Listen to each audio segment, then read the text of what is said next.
बहुत भव्य और बहुत आधुनिक लाइब्रेरी का आज शुभारंभ हुआ है। इसमें 21,700 समथिंग बुक्स हैं, अभी हैं। हर सब्जेक्ट की बुकें, 6 कंप्यूटर के साथ इसको और अत्याधुनिक बनाए जाने का अभी और भी आगे प्रस्ताव है। यानी ई लाइब्रेरी भी यहाँ पर हम लोग स्थापित करने जा रहे हैं। देश के हर अच्छे से अच्छे राइटर, रामायण महाभारत से लेके उपनिषद तक हर तरह के साहित्य वो यहाँ पर उपलब्ध है। संस्कृत ज्ञान की भाषा है, इसलिए संस्कृत को बढ़ावा देने के लिए भी इस लाइब्रेरी में विशेष प्रकार के आयोजन चलाने की जो आवश्यकता महसूस हो रही थी, उस पर भी इस लाइब्रेरी से जुड़े लोग अपने काम को और तेज़ गति से अंजाम देने में लगे हुए हैं। मुझे लगता है कि जब तक हम लोग संस्कृत जैसी 100% परफेक्ट भाषा को अगर पूर्ण तरीके से आगे नहीं बढ़ाएंगे तो आने वाले दिनों में हम बहुत सारी चीज़ों से वंचित रह जाएंगे। अगर हम कंप्यूटर की बात भी करें, उसके लिए अगर कोई 100% भाषा अगर कोई स्टिक बैठती है तो वो संस्कृत है। इसके साथ साथ हमारे बच्चे जो इस कैंपस के नहीं हैं, वो भी अगर नहीं, उनके लिए ही सही मायने में इस प्रकार की लाइब्रेरी चालू हो, ऐसा गीता निकेतन सोसाइटी ने निर्णय लिया।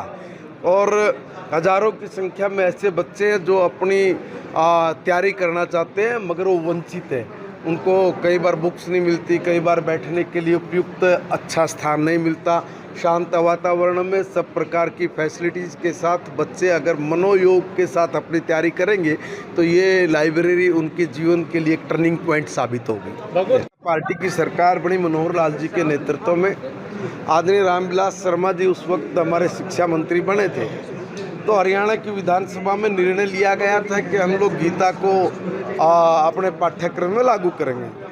तो उसी वक्त से हमने नैतिक शिक्षा में 6ठी, 7वीं, 8वीं के लिए एक बुक, 9वीं, 10वीं के लिए एक बुक और 10वीं, 11वीं, 12वीं के लिए एक बुक, ऐसा बच्चे की उम्र, उसकी बुद्धि, उसकी समझ के अनुसार इन श्लोकों को नैतिक शिक्षा के पाठ्यक्रम में जोड़ा गया।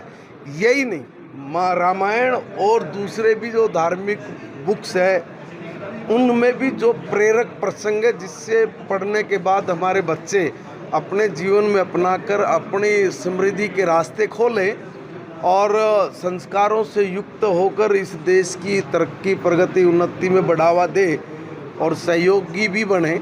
ऐसे जितने भी प्रेरक प्रसंग अलग अलग पुस्तकों में, ग्रंथों में, उनको भी हम लोगों ने सम्मिलित किया हुआ इनमें।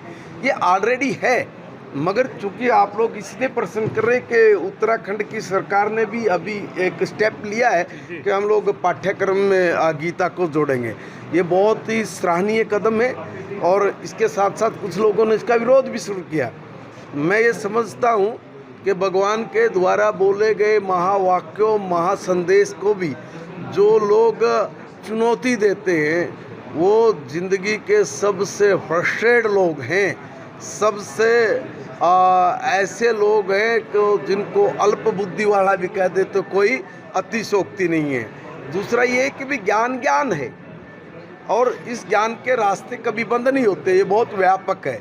मैं अगर ये बोलूं कि हमारे यहाँ तो इतनी स्वतंत्रता है गीता में भी और हमारे सभी धार्मिक ग्रंथों में भी कि जो जितना उड़ना चाहे उड़े, जो जितनी खोज करना चाहे करे, जो अपने आध्यात्मिक जीवन को जितना व्यापक और समृद्धशाली बना सके बनाए।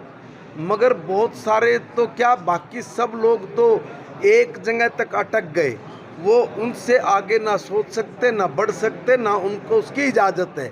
हमारे ही ग्रंथ, हमारे ही महापुरुष ऋषि मुनि वो ये दुनिया के सामने कह पाए कि अहम ब्रह्मास्मि, मैं ब्रह्म हूँ। बाकी कोई बोल के दिखाए, पता लग जाए।